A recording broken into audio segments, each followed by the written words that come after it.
Another Canelo Alvarez fight and another dominant performance from one of the sport's pound-for-pound best. Alvarez defeated Avni Yildirim by technical knockout on Saturday to keep the WBC and WBA super middleweight titles. We already know what's next for Alvarez, a title unification bout against Billy Joe Saunders on May 8. But what can we learn from the three-round performance from Alvarez at Miami's Hard Rock Stadium? Ben Baby and Michael Rothstein react to the victory, the disappointment of Yildirim's performance and what could be the long-term plan for Alvarez. Rothstein: Avni Yildirim spent more time waiting in the ring for Alvarez to get there during walkouts than he did actually fighting Alvarez.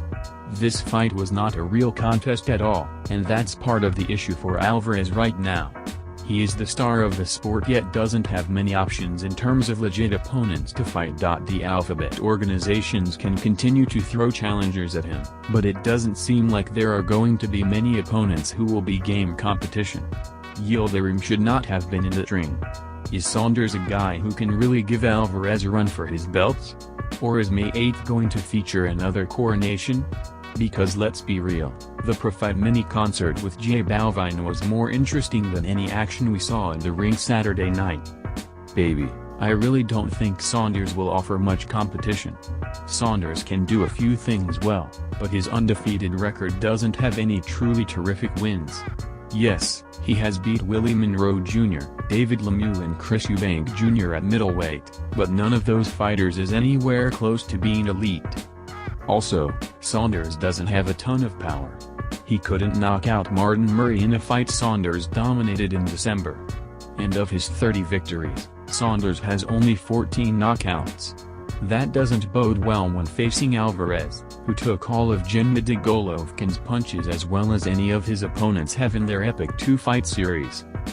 There's only one guy who might be able to push Alvarez, WBC middleweight title holder Jermall Charlo. And that would have the potential to be a super fight. Rothstein: Charlo would be intriguing, and it's a good idea, although because it would be cross-promotional, who knows if or when that fight would get made. However, that might be one of the advantages of Alvarez being out on his own in terms of promotion. But how did Saturday night's fight even happen? Yildirim was a mandatory challenger, and it wasn't much of a challenge at all. How often do we see this nowadays, mandatory challengers essentially being in keep busy fights to delay the inevitable? For Alvarez, it delayed unification against Saunders, a potential third fight against Golovkin or perhaps that fight against Charlo. It's not the only fight of its kind we'll see, either, or even the only one in the news this week. We could see a similar situation later this year with Teofimo Lopez and George Kambosos Jr. It feels rarer and rarer that the mandatory challenger ends up in a fight that's worthy of it being, well, mandatory. Instead, it seems like the alphabet organizations are trying to keep themselves irrelevant. At some point, after a fight such as this one, does it signal maybe the need for a change to how mandatory title defenses are determined? Baby, oh, for sure. But the conversation around mandatory title defenses is just one of the many problems with the sanctioning bodies.